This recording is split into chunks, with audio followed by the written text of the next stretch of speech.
जोहार। जोहार। कृषि दर्शन कार्यक्रम में आप सभी का बहुत बहुत स्वागत है। आपके साथ मैं हूँ रुमकी। और संगे जतरू भाई।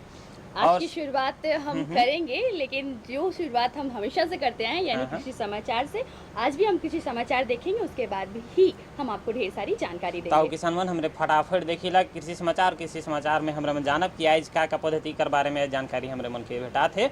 और संगे मौसम कर जानकारी भी हमरे मन जानब और संगे मंडी का भाव भी जानेंगे। एकदम आओ तो फटाफट हमरे मन कृषि समाचार के देखिला। नमस्कार, कृषि समाचार में आपका स्वागत है। आपके साथ मैं हूं सफा गुलरेज।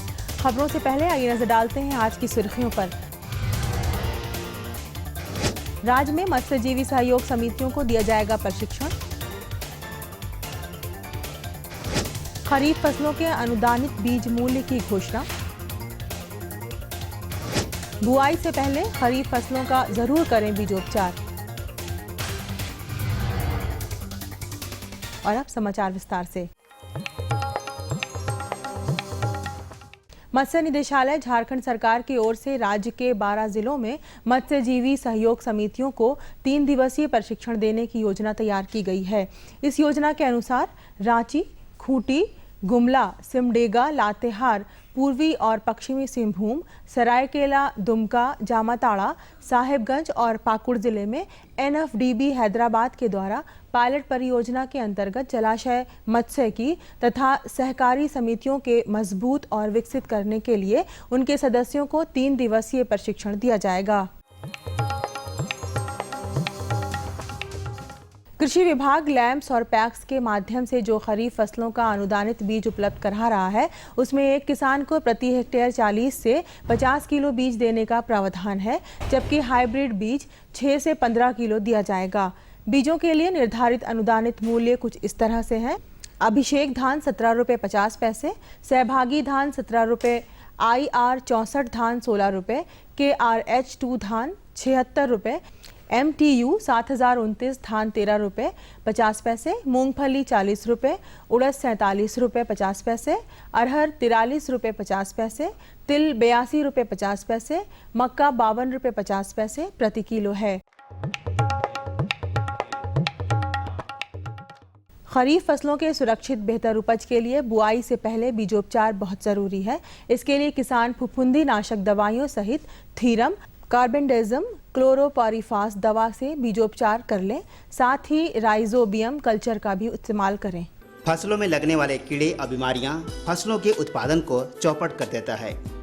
इससे बचाव का बेहतर उपाय है कि बीजों को उपचारित करने के बाद ही खेत में लगाना चाहिए। खरीफ फसलों के बीजोपचार के लिए हमारे कृषि विशेषज्ञ ये सलाह देते हैं। बीज लगाने से पहले हमको बीज को जरूर शोधन कर लेना चाहिए। जैसा आदमी में टीकाकरण होता है, जो हम बहुत कम दवा कोई भी बीमारी से बचने के लिए छोटा मात्रा में हमारा उसमें इंजेक्शन दिया जाता है, इसी टाइप का जो बीज है, बीज को शोधन करने से, जैसे कि कोई फफूंदीनाशक दवा या इससे या कोई इंसेक्टिसाइड से या कोई हमारा जो दलहनी फसल होता है जो उसमें राइजोबियम कल्चर किया जाता है, इससे हमको प्रॉपर वे से हमको बीज शोधन करना चाहिए। पहले हम कार्बेंडाजिम और थीराम, इसका जो मिलावट है, थीराम 2 ग्राम और कार्बेंडाजिम 1 ग्राम प्रति किलो बीज के हिसाब से पहले मिला लेना चाहिए। उसके बाद क्लोरोपाइरिफॉस दवा 5 ml प्रति किलो बीज के हिसाब से हमको ट्रीटमेंट कर लेना चाहिए। उसके बाद लास्ट में हमको राइजोबियम और PSB फॉस्फोरस सल्फोनेजिंग जो बैक्टीरिया होता है, उससे ट्रीटमेंट कर लेने से हमारा बहुत अच्छा उपज प्राप्त होता है। राज्य के बड़े भूभाग में मड़ुआ की खेती की जाती है। किसान इस फसल से बेहतर उपज पाने के लिए मड़ुआ के उन्नत प्रभेद बिरसा मड़ुआ 2 और A404 लगाएं। मड़ुआ की खेती के लिए बिचड़ा तैयार करने के लिए नर्सरी में बीज गिराने का अभी सही समय है। बिचड़ा लगने के 3-4 सप्ताह बाद उसे उखाड़कर खेत में रोपनी करें। इस फसल के बेहतर उत्पादन के लिए किसान बिरसा मड़ुआ 2 नामक उन्नत प्रभेद लगाएं, जो 105 से 110 दिनों में तैयार होता है और इसकी उपज क्षमता 24 से 26 क्विंटल प्रति हेक्टेयर है, जबकि A404 115 से 120 दिनों में परिपक्व होकर 30 से 32 क्विंटल प्रति हेक्टेयर उपज देने में सक्षम है। ट्रैक्टर चलित सीधी धान बुआई यंत्र ऐसा कृषि यंत्र है जिससे शुष्क भूमि में धान की सीधी बुआई की जाती है। ये झारखंड के लिए बहुत उपयोगी सिद्ध हो सकता है क्योंकि यहाँ की ऊपरी जमीन में किसान छिड़काव विधि से धान की बुआई करते हैं। खेती में तरक्की करने के लिए सिर्फ सुविधाओं का होना ज़रूरी नहीं है, बल्कि कृषि कौशल और खेतीबाड़ी की अच्छी समझ ही बेहतर उपज का आधार होता है। चलिए आज ऐसे ही कृषि कुशल और सफल किसान से मिलते हैं। आज जिस सफल किसान से हम मिलने वाले हैं वह इस मामले में सबसे अलग हैं। ये खेतीबाड़ी के काम को सिर्फ आमदनी और रोजी रोटी का जरिया नहीं मानते, बल्कि उन्हें इस पुनीत कार्य में आनंद और सुकून महसूस होता है। मेरा परिवार में 5 परिवार हैं। उसके बाद 1 एकड़ में हम जब खेती लगाए हैं तो हम खेती ही से ही आर्थिक हैं और इसी खेती के कारण ही मेरे सब पल बच्चे को पढ़ा रहे हैं और अपना इसी से गुजर बसर कर रहे हैं। और अब एक नज़र राज्य के 5 प्रमुख शहरों के मौसम के मिजाज पर। आज राज्य के 5 प्रमुख नगरों के दर्ज तापमान कुछ इस तरह हैं। रांची का अधिकतम तापमान 33 डिग्री सेल्सियस और न्यूनतम 24 डिग्री सेल्सियस। जमशेदपुर का अधिकतम तापमान 37 डिग्री सेल्सियस और न्यूनतम 27 डिग्री सेल्सियस। मेदिनीनगर का अधिकतम तापमान 36 डिग्री सेल्सियस और न्यूनतम 26 डिग्री सेल्सियस। देवघर का अधिकतम तापमान 38 डिग्री सेल्सियस और न्यूनतम 25 डिग्री सेल्सियस। वहीं धनबाद का अधिकतम तापमान 37 डिग्री सेल्सियस और न्यूनतम तापमान 28 डिग्री सेल्सियस दर्ज किया गया।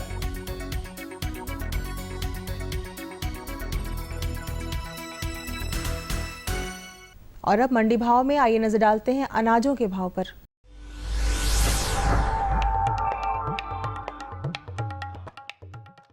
आज कृषि उत्पाद बाजार समिति पंडा रांची में दर्ज किए गए विभिन्न खाद्यान्नों के थोक भाव कुछ इस प्रकार हैं।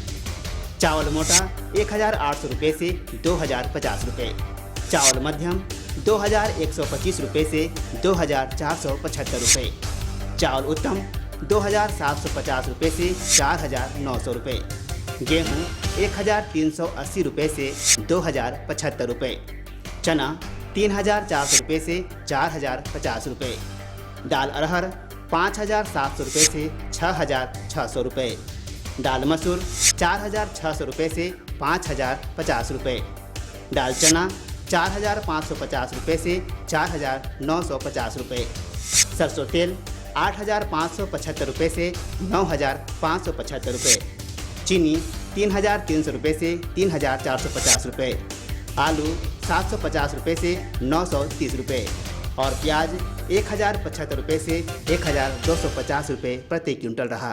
कृषि समाचार में आज इतना ही। अगले दिन अगले अंक में फिर मुलाकात होगी कुछ ताज़ा तरीन खबरों के साथ। तब तक के लिए दीजिए इजाज़त। नमस्कार, जोहार। तो अभी आपने देखा कृषि समाचार, जिसके अंतर्गत आपने ढेर सारी जानकारी ली और अब वक्त है जानकारी देने का। लेकिन जानकारी से पहले और एक चीज़ करते हैं हम लोग, क्या बताइए? एकदम हमरे मन तनी विराम लेविला किसान मन, लेकिन ऐसा है विराम कर बादे तुरते हमारे मन भेटाब तो कहूँ मत में जाब और देखते रहो हमारे मन का कार्यक्रम के। ये लो और बताओ बस। अरे ये क्या भैया जी, बस इतनी सी रासायनिक खाद? किसानी छोड़ रहे हो क्या? किसानी नहीं, नादानी छोड़ रहे हैं। मिट्टी की जांच कराई है। अब तो लालाजी जितनी जरूरत है उतने ही उर्वरक खेत में डालेंगे। हाँ, किसान भाई आज ही अपने जिले की नजदीकी भूमि परीक्षण प्रयोगशाला में मिट्टी की जांच जरूर करवाएं और मिट्टी में पोषक तत्व, नमी व पौधे के विकास को देखते हुए केवल जरूरत के अनुसार ही पोषक तत्व डालें। और हाँ, मिट्टी में गंधक, जस्ता, बोरोन जैसे सूक्ष्म पोषक तत्वों का पता लगाना भी न भूलें। उर्वरक और जैविक खाद के सही उपयोग से भूमि का उपजाऊपन बनाए रखें, उत्पादकता बढ़ाएं, खर्चा घटाएं और बहुमूल्य विदेशी मुद्रा बचाने में भी सहयोग दें। और हाँ, धीमी गति से नाइट्रोजन उपलब्ध कराने वाले उर्वरकों जैसे नीम लेपित यूरिया को प्राथमिकता दें और यूरिया का पत्तों पर छिड़काव करें। अरे वाह, तू तो सचमुच समझदार हो गया रे। अधिक जानकारी के लिए संपर्क करें जिला कृषि अधिकारी या किसान कॉल सेंटर।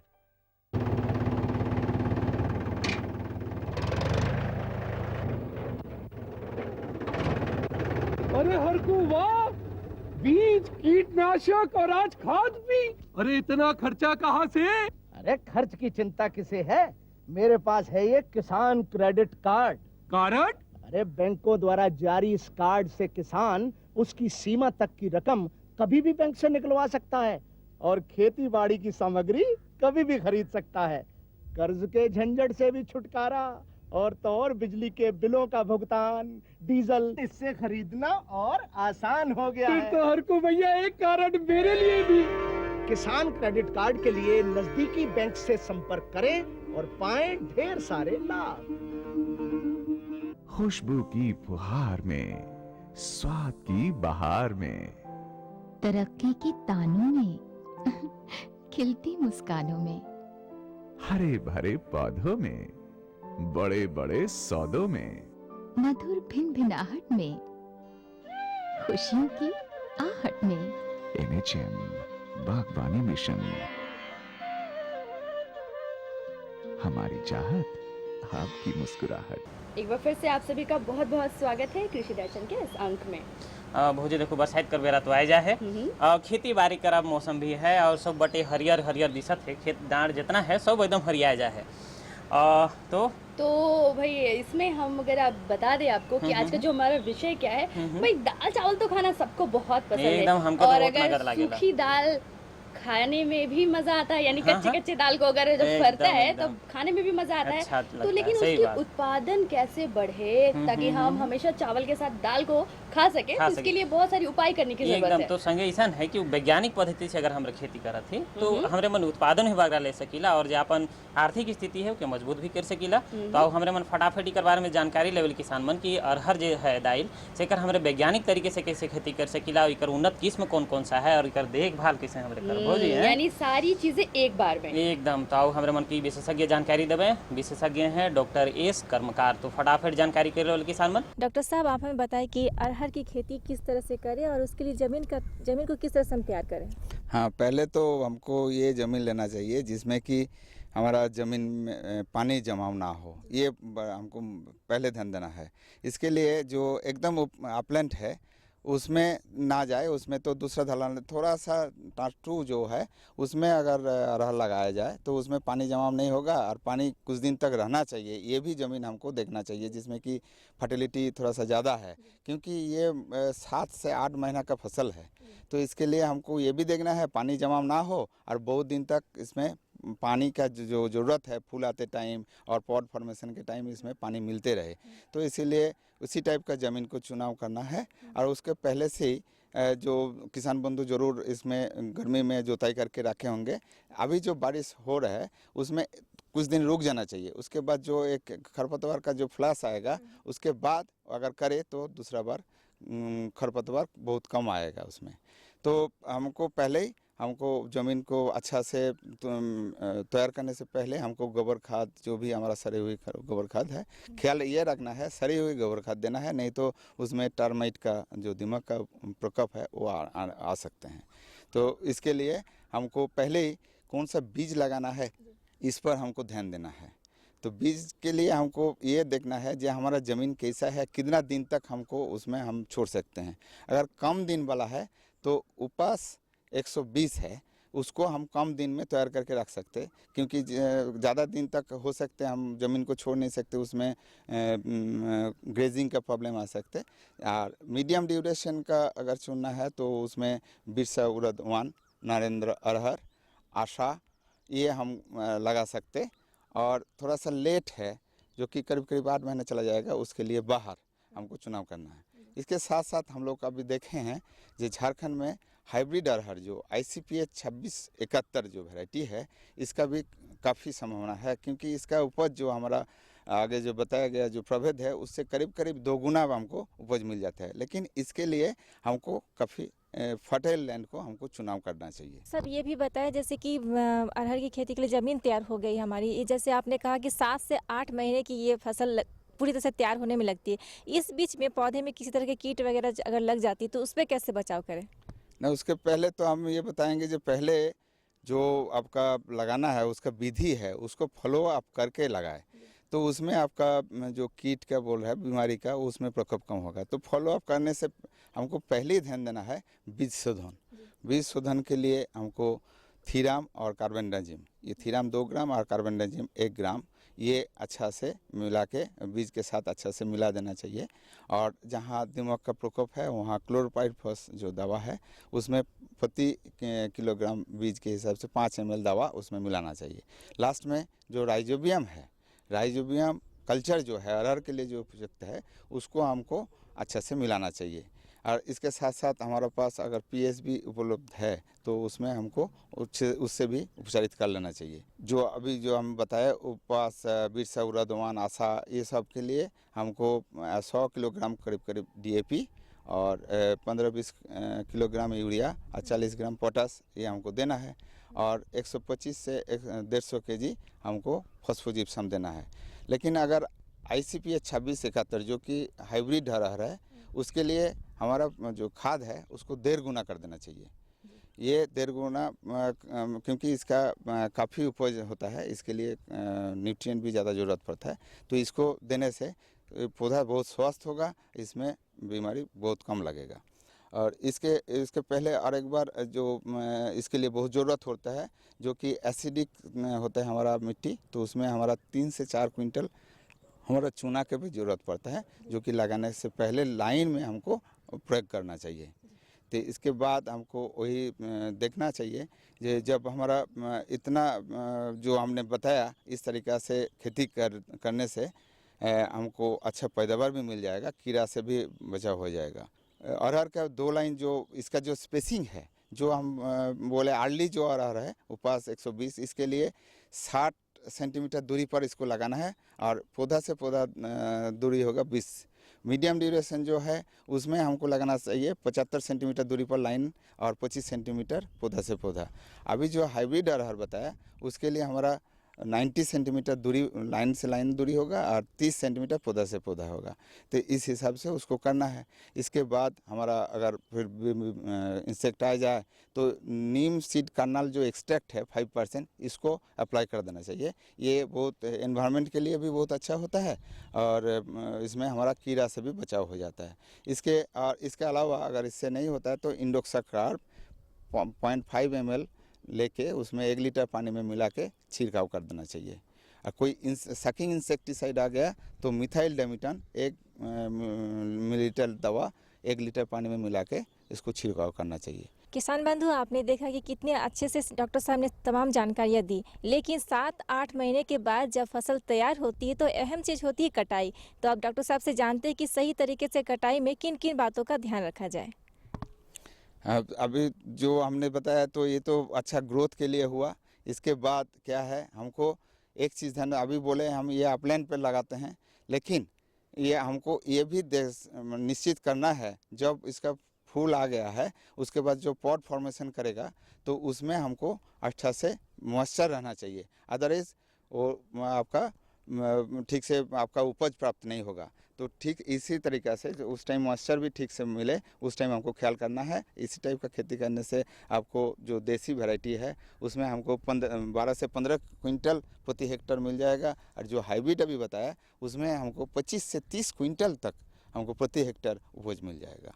किसान बंधु, डॉक्टर साहब से मिली जानकारियों से आपको लाभ मिलेगी। आशा करते हैं कि इसी तरह से अगर आप ध्यान में रखते हुए अपने फसल का सही तरीके से देखभाल करेंगे तो आपको फ़ायदा भी होगा।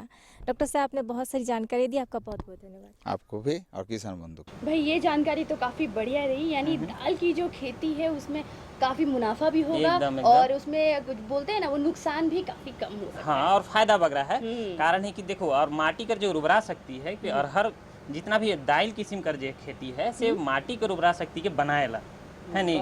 बहुत जानकारी है। एक खेती करते करते अंदाज हो जाए भौजी हमके भी। लेकिन अब ऐसा है कि अब तो खाली खेती बाड़ी करते रहो तो भाई और तो किसान मन खेती करे ना कोनो काम। हमारे किसान बंधु है ना वो खेती बाड़ी के साथ साथ पशुपालन करते हैं, उससे भी काफी मुनाफा कमाते हैं। एकदम। और जो हमारे किसान बंधु हैं अगर वो मुर्गी पाल रहे हैं तो उन्हें काफी देख रेख की जरूरत होती है। एकदम। यानी जो हमारी दूसरी जानकारी है वो इसी से संबंधित जुड़ल है एकदम सुपट। तो मुर्गी पालन जे हमर भौजी बतालें कि मुर्गी पालन करके हमरे अपन जे आर्थिक स्थिति है सके मजबूत कर सकीला खेती बाड़ी कर संगे संगे।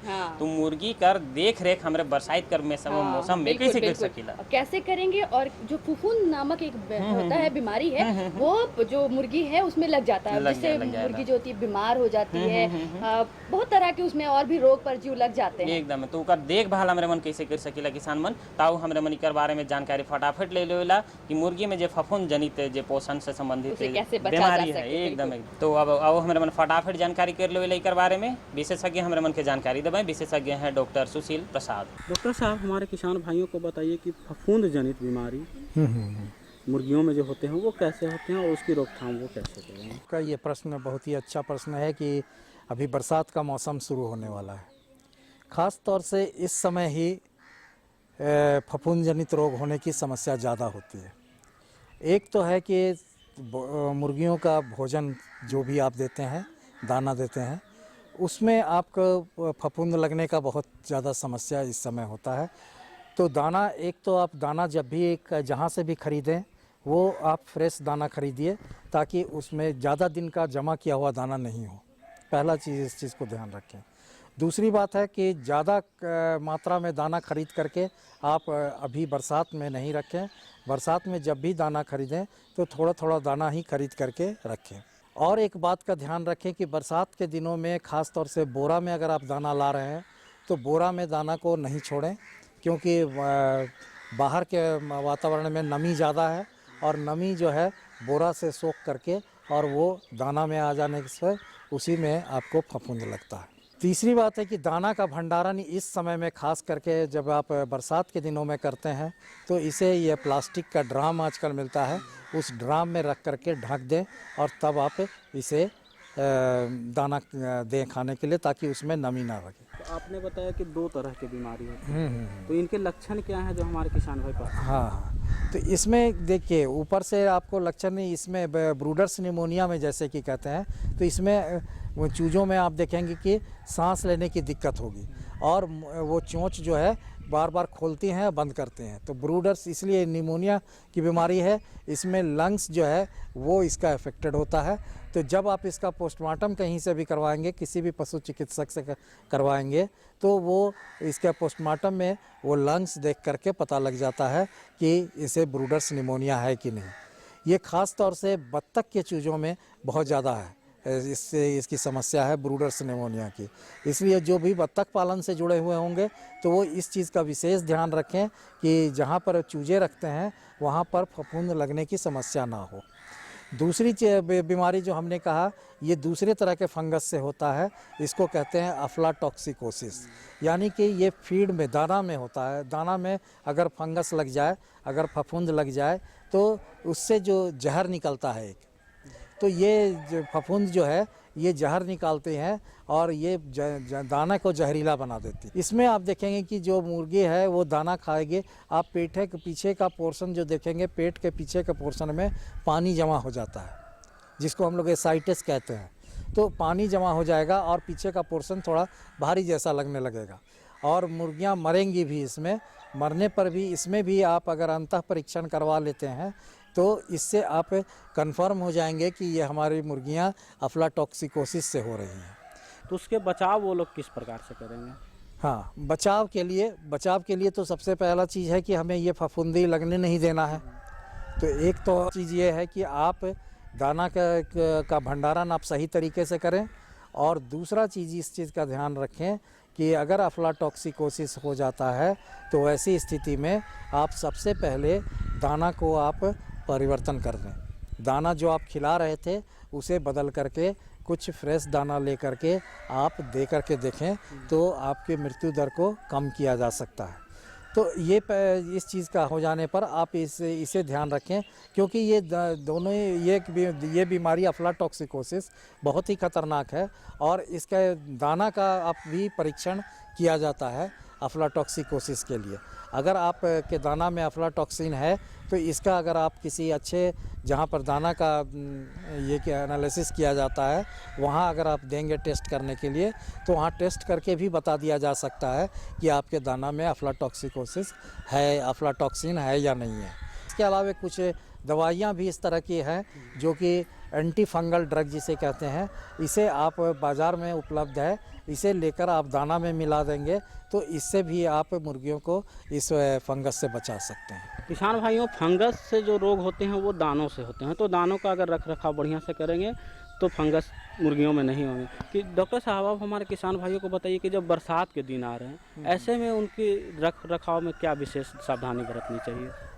देखिए, बरसात का दिन आ रहा है तो मैं सबसे पहले किसान भाइयों को यह कहना चाहूँगा कि जो अंडे देने वाली मुर्गियाँ रखते हैं या फिर गांव में जो देहाती मुर्गी रखे हुए हैं, वो कम से कम हर अभी जैसे बरसात शुरू हो रहा है, शुरू होने पर एक बार मुर्गियों का कृमिनाशक दवा डिवर्मिंग कर दें और फिर जब बरसात समाप्त हो उस समय फिर एक बार पुनः डिवर्मिंग कर दें।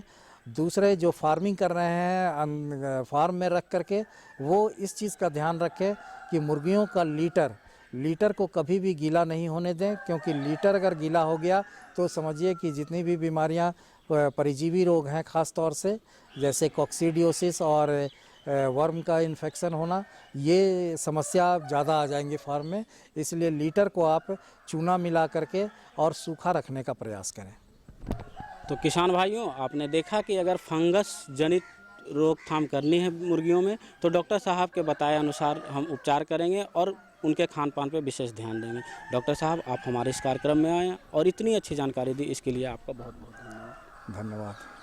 किसान भाइयों, आपको भी जोहार। तो आज हमने काफ़ी बढ़िया सी जानकारी लेकर आए ना हम एकदम बड़ा बढ़िया और आशा करेला कि जो जानकारी है किसान मन रोड मन के बहुत लाभप्रद हुई रोड मन ले, कारण है कि खेती बाड़ी कर संगे संगे पशुपालन कर भी जानकारी हो गया। बिल्कुल, और अगर आप चाहते हैं कि ज्यादा मुनाफा हो तो इन दोनों चीजों में वो कहते हैं ना कमांड, यानी तालमेल बिल्कुल वो होना बहुत जरूरी है। और सही जानकारी तो हम लेकर आते रहते हैं अक्सर। भाई रोडे बहुत बकर करक शुरू कर दे ही किसान मन देखो कहत हैं कि भाई आप फटाफट पता भी तो लिखवाए। बिल्कुल, यानी वक्त हो गया है हमारे जाने का, और जाने से पहले हम आपको लिखवाते हैं अपना पता। तो लगे नहीं बताए दो रोडे फटाफट पता के। हमारा पता कार्यक्रम कृषि दर्शन, कृषि प्रकोष्ठ द्वारा केंद्र निदेशक, दूरदर्शन केंद्र, रातू रोड, रांची। पिन संख्या हम बता दो, पिन संख्या है 834001। तो किसान मन फटाफट एकदम रोड में के लिख भेजू कि रोड में के कार्यक्रम कैसन लागलक, और कार्यक्रम से संबंधित अगर कुछ हो विशेष सुझाव है, जानकारी है तो हमारे मन के रोड मन कर खत करा इंतजार करते रहते हैं आपके खतों का। हाँ, तो एकदम फटाफट लिख भेजू रोड मन कर खत करा आसरा में हमारे मन दुयोजन। तब तक ले हमारे मन के आगे देवे चाहिए। बिल्कुल आगे लेना है हमें। अब हमारे मन के विदा दो। जोहार।